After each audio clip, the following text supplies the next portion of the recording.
Hi, I'm Pattu from FreeFinCal, and today we're going to talk about one of the most important aspects of investing, and I think this is crucial for investing success, and this is known as sequence of returns risk. I had already defined what is sequence of returns risk in a prior video.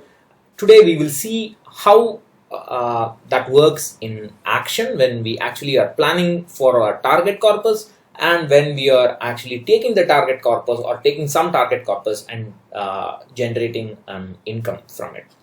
So I have a few rows here. So this is, we're going to look at 15 years of investing, and we're going to look at some amount, let's say 1 lakh. We're going to look at a lump sum. We're going to look at a lump sum investment.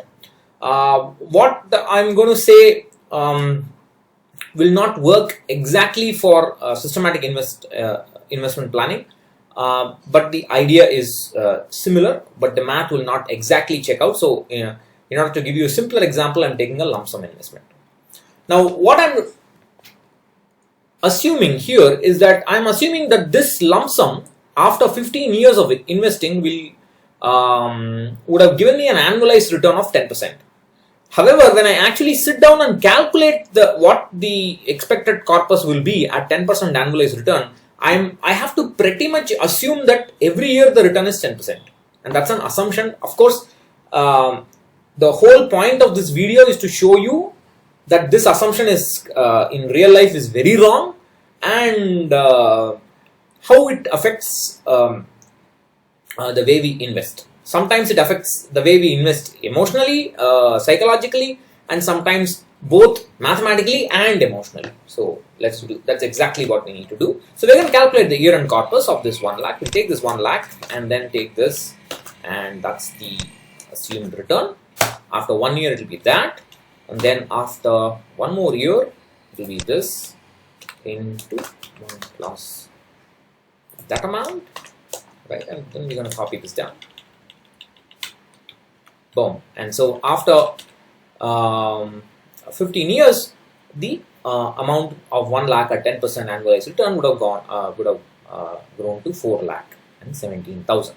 Now, instead of this 10%, I'm going to give you a return sequence which is actually seen. This is something that the Sensex has actually witnessed. These are not, of course, these are yearly returns, but they are not actually January 1st to December 31st returns. There are some returns separated by 365-day periods. So I'm going to copy these 15 annual returns and I'm going to paste them here. And we're going to calculate the year-end corpus using these returns for that 1 lakh investment. So we're going to take that 1 lakh investment and I'm going to show you.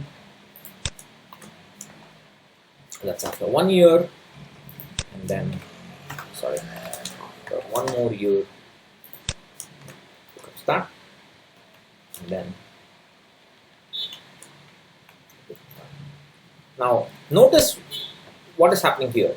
In the case where I assumed every year return to be the same, I got 4,17,725. And in the case where I actually replace that assumption by variable returns, minus 18%, minus 5%, 20%, minus 27%, 52, and so on, extremely fluctuating returns, look at the corpus I've got. It's pretty much exactly the same. It's again 4,17,000, aside from about 100 rupees, less than 100 rupees difference. It's exactly the same. Why do you think this is the case? The reason for this is that these returns, when you take the compounded effect of these annual returns, they give you exactly the 10% after 15 years. So to calculate that, you can do the CAGR calculation here, or the annualized return calculation. So what you need to do is, first you need to take 1 plus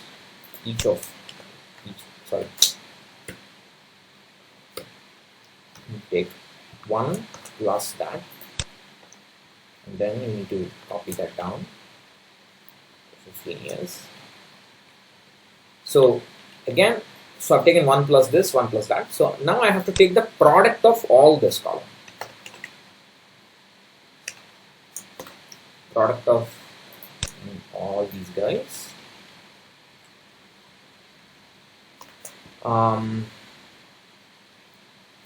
So how do I show it to you? I can actually show you the, okay, so let me do the product here. That's the product. And then I'm going to say, I want to find the annualized return. I'm going to take a guess for the annualized return. Let's say my guess is 1%. And I'm going to say 1 plus this annualized return to the power 15 is some 1.16. I want this 1.16 to be exactly equal to this value. So to do that, we go to our favorite trick. We go to data. We go to what is that? There is that. Yeah. What if? Yeah, here it is. Role seek, and we are going to set this cell to 4.1789168 by changing that cell. Boom. Notice that if it is 10%, the annualized return of both of them match. So that's essentially, so what this means is, so 1 plus this return into 1 plus this return into 1 plus this return into 1 plus this return and so on, give me 4.1789. Instead of that, I replace it by a single number, 1 plus the annualized return to the power 15 times, or 1 plus the annualized return multiplied 15 times. I should get the same product, and that number which gives me the same product is 10%. And because all these actual returns give me the annualized return of 10%, whether I take the actual returns every year, which are variable by a huge amount, or the same return every year, the target corpus is practically the same. Of course, you will only see this in reality. This is what you will see in reality, and please recognize, 1 year after putting 1 lakh, you will see minus 18%. How many people will say, oh no, I will still invest, keep invested in 1 lakh. I believe in equity and so on. Many people will run away, and after 1 year it becomes minus 5%. How many people will still? Many of those who stayed back will still will run away after 2 years. So please recognize there is a huge difference between what you do in an Excel sheet and what you actually see and go through emotionally, behaviorally. So many of us will get scared. I will get scared. Do you think I won't get scared if I have a minus 55% return just 1 year before the target? The previous year the return is minus 55%. How is this possible for a person to actually emotionally hold on and say no, next year everything will recover and so on? That's just sales talk and just bullshit. So please recognize, this is the sequence of returns risk. Look at it. It is a risk not only to the portfolio, because we never know whether these things will add up to give you, the product will give you 10%. In hindsight, I can tell you, I have chosen a sequence of return which gave me 10%. That's why they are matching. But when I'm going through these ups and downs, first of all, I have to, it's very difficult for me to manage this emotionally. Second of all, I have no guarantee all this will give me the double-digit return, the lowest of just 10%. So that is the sequence of returns risk when you are accumulating a corpus. Now, when you are using that corpus to generate income from it, something even worse happens. So let's consider that. Again, let's make this better zoom. Year and corpus, and let us say I have 50 lakhs for month. This is for retirement, so 50 lakhs, 50, 1, 2, 3, 4, 5, and my expenses first year are, let's say, 30,000 into 12, 3,60,000. In the second year, so let me just copy this down first. In the second year, we will use a simple inflation of 6%.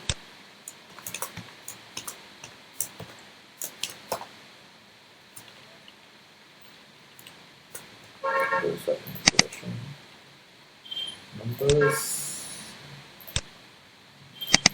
Oops, sorry.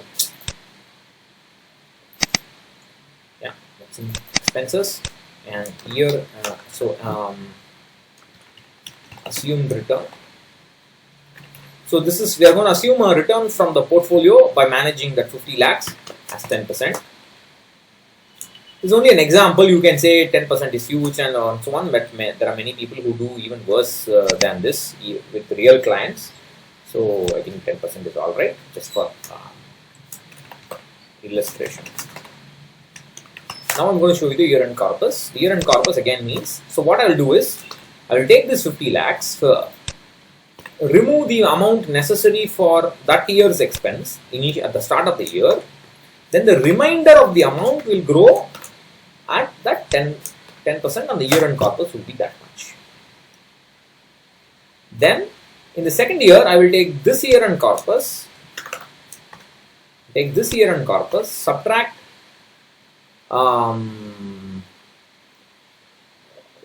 this year's expense, and then the remainder of which will grow at 10%. I hope I've done it right. I don't. So let me just format this right.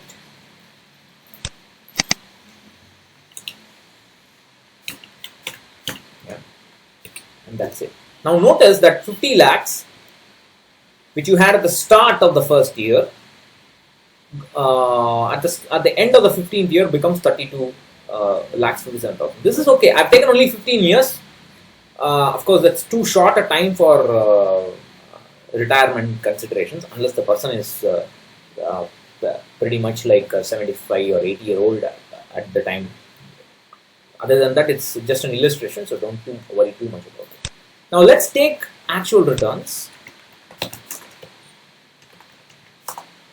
So let's go to the previous sheet, take these actual returns, recognize that all these returns compound to give you effective 10% CAGR. So when you are accumulating a corpus, it did not matter whether you use the actual returns or the final CAGR of 10% every year. But let us find out what happens when you are doing the same with retirement planning.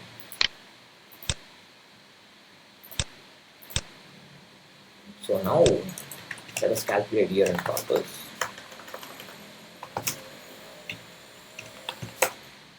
Do the same thing.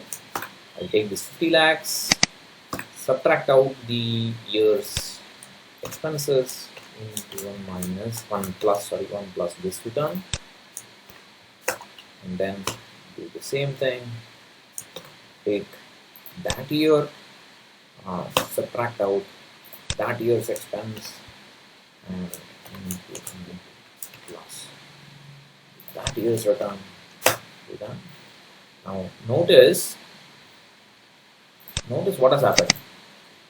If you assume 10% annualized return, you got 3257 at the end of 15 years. It has become less than that at the end of 2 years when you are using actual returns. So what do you think will happen when I copy this down? Boom.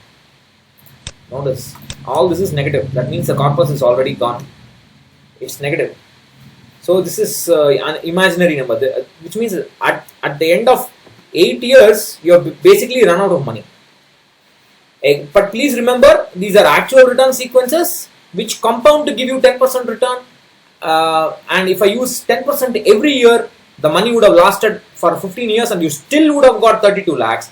But if I use the actual return sequence which gave you the 10% compounding and put them in the retirement planning and remove and use that return when you remove money for expenses, the 50 lakhs does not last for more than 8 years. It becomes 4 lakhs at the end of 8 years. It becomes, and then after that it becomes you cannot really do anything because the year-end corpus is negative. It's gone. So this is so that's the difference. So I'll show you this, how dramatic this is. Let's plot this. So I have to copy the whole thing. I'll say this is actual, and I'll say this is assumed.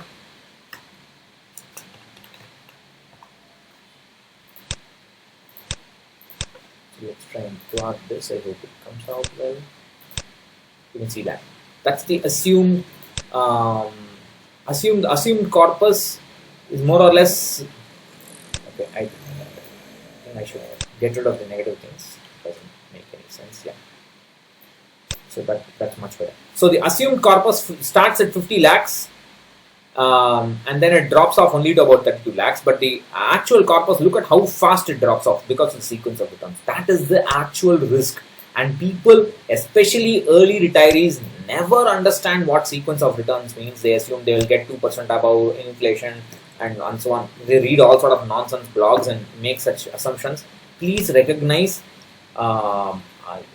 sequence of returns. If it hurt you, especially if there are the initial first few years, if there are negative returns, it can seriously deplete your corpus rapidly. You are in a big trouble then. So don't ignore sequence of returns risk. This is the reason why I'm assuming a very conservative 10% return in my robo advisory. But even with conservative 10% return, look at the status. So because of this, in the coming within a month or so, I will be including the impact of sequence of return in my robo advisory template. So notice the big difference. Now, this is now actually, it's just math. Forget the emotions. Of course, a retiree putting 50 lakhs, after 1 year it becomes 38, another year it becomes 32. There will be huge turmoil for the retiree emotionally, psychologically, mentally, however you want to call it. But even the math does not check out. Even in Excel, sequence of returns will destroy retirement planning. 10% CAGR makes a corpus last 15 years if you use the same return every year. But the sequence of returns which gives you the same CAGR, the corpus only lasts for 8 years. So that is the risk. It's planning risk. It's quantitative risk and emotional risk in the withdrawal stage, and in the accumulation stage, it is emotional, psychological, or behavioral risk, however way you want to call it. So please do not ignore sequence of returns risk. We will talk more about it, how to account for it and how to reduce risk in the portfolio. I've already made a video on how to reduce risk in the portfolio when you're accumulating. You can have a look at that. In the coming weeks, we will talk about how to handle this for retirement plan. So I'll catch you in another video. Thank you for watching. Bye bye.